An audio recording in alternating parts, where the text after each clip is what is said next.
Hello winners. आप सबके स्वास्थ्य और मंगल की कामना लिए लेट्स विन एक बार फिर हाजिर है और करता है आप सबका स्वागत।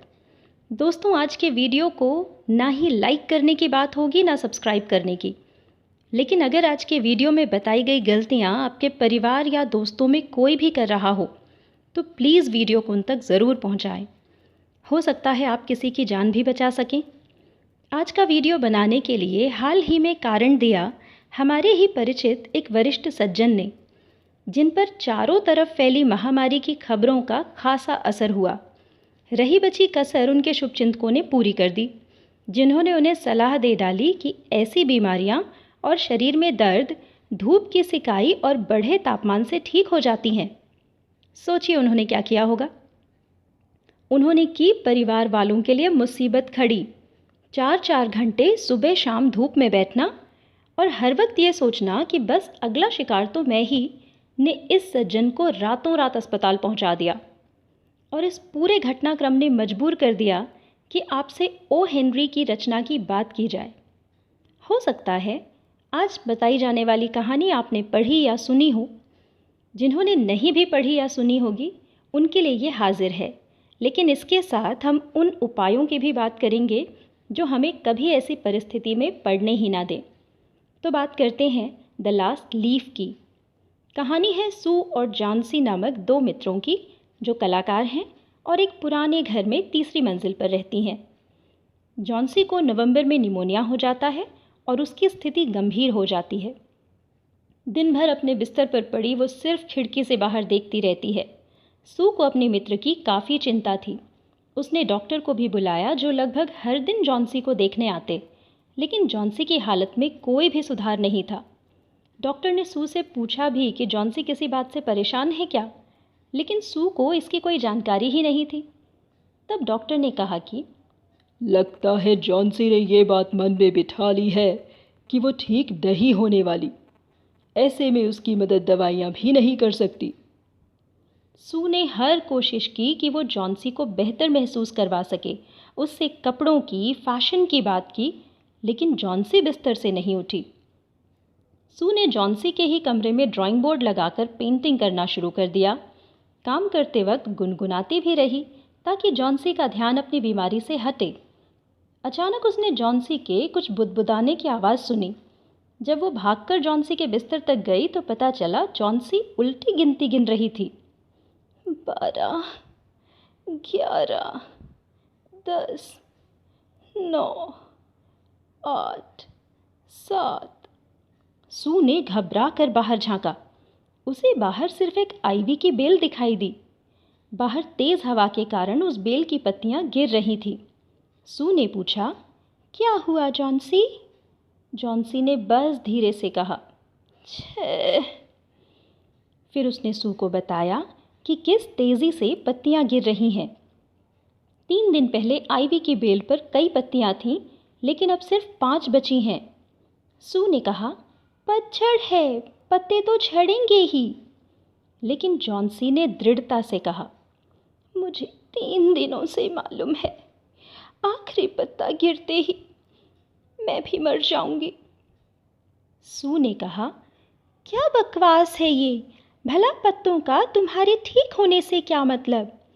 डॉक्टर को भी भरोसा है तुम जल्दी ही ठीक हो जाओगी। जॉन्सी ने सिर्फ इतना कहा, अभी 4 पत्ते बचे हैं, मैं आखिरी पत्ता गिरते हुए देखना चाहती हूँ, उसके बाद मैं हमेशा के लिए सो जाऊंगी। सू ने पास आकर प्यार से जॉन्सी को समझाते हुए कहा, तुम्हें कुछ नहीं होगा। मैं पर्दा बंद नहीं कर सकती क्योंकि मुझे पेंटिंग पूरी करने के लिए उजाले की ज़रूरत है, ताकि मैं हम लोगों के लिए कुछ पैसे कमा सकूं। वादा करो तुम खिड़की से बाहर नहीं देखोगी। जॉन्सी मान गई, लेकिन ये भी कह डाला कि सू जल्दी पेंटिंग पूरी करे ताकि आखिरी पत्ते को गिरते हुए देखकर वो भी मर सके। सू ने जॉन्सी को सोने की सलाह दी और अपने पड़ोसी बहमन को बुलाने चली गई, जिसे वो अपनी पेंटिंग के लिए मॉडल बनाना चाहती थी। बहमन 60 साल के एक कलाकार थे, जो एक मास्टरपीस बनाने का सपना पाले हुए थे। सू ने उन्हें जॉन्सी के बारे में सब बता डाला। बहमन को बड़ा ताज्जुब हुआ कि जॉन्सी ऐसी बेवकूफ़ी कैसे कर सकती है।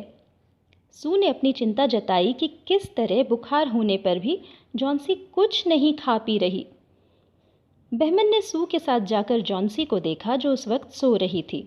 बाहर भारी बारिश हो रही थी और अब सिर्फ एक ही पत्ता बाकी बचा था जो किसी भी वक्त गिर सकता था।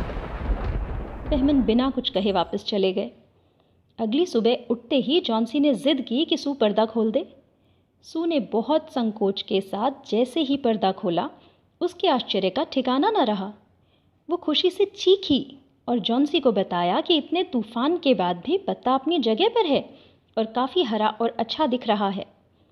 उसने खुश होते हुए कहा, तुम्हें अपने दोस्तों के लिए जीना होगा। तुम्हारे बिना मेरा क्या होगा जॉन्सी? जॉन्सी ने मुस्कुराकर आंखें बंद कर ली और हर घंटे बस उस पत्ते को देखती रही। शाम को फिर तूफान आने पर भी पत्ता नहीं गिरा। अब जॉन्सी को बहुत पछतावा हुआ और उसने सू से अपनी बेवकूफ़ी के लिए क्षमा मांगी। सू को जॉन्सी में आए इस परिवर्तन से बहुत अच्छा लगा। डॉक्टर ने भी आकर इस बात की पुष्टि की कि जॉन्सी अब जीना चाहती है तो जल्दी ही ठीक हो जाएगी। उसके बाद उन्होंने बहमन को देखने जाने की बात की जिन्हें निमोनिया हो गया था, लेकिन उनके बचने की कोई उम्मीद नहीं थी। अगली सुबह सू ने जॉन्सी का हाथ अपने हाथ में लेते हुए कहा, मुझे तुमसे कुछ कहना है। आज सुबह बहमन की मौत हो गई। वो सिर्फ 2 दिनों से बीमार थे। जिस दिन उन्हें बिल्डिंग के वॉचमैन ने उनके बिस्तर पर देखा, तब उनके कपड़े जूते बुरी तरह गीले थे। वो तूफ़ानी रात में बाहर थे। उनके बिस्तर के पास लकड़ी की सीढ़ी और लालटेन भी मिला। फर्श पर और उनके ब्रश पर हरा और पीला रंग भी था। बाहर देखो जॉन्सी, क्या तुम्हें ताज्जुब नहीं होता कि हवा चलने पर भी ये पत्ता हिलता भी नहीं? ये बहमन का मास्टरपीस है। उन्होंने इसे तब बनाया जब आखिरी पत्ता गिर गया था। दोस्तों, सार सिर्फ इतना कि एक सोच जहां अच्छे भले इंसान को खड़े खड़े बीमार कर सकती है, वहीं यदि चाह हो तो मरते हुए को जीवन दान भी दे सकती है। यदि शुभचिंतक बुद्धिमान हो तो सू की तरह हमारा ख्याल भी रख सकते हैं, और यदि ऐसा ना हो तो हमें अस्पताल भी पहुंचा सकते हैं। वीडियो लंबा ना करते हुए अगले भाग में देखें वे छोटे छोटे उपाय जो बेहद कारगर हैं, ना तो आपको नकारात्मक सोचने देंगे और ना ही आपकी सेहत पर आने देंगे रत्ती भर भी आँच। वीडियो को देखने का धन्यवाद। सी यू फ्रेंड्स, टेक केयर।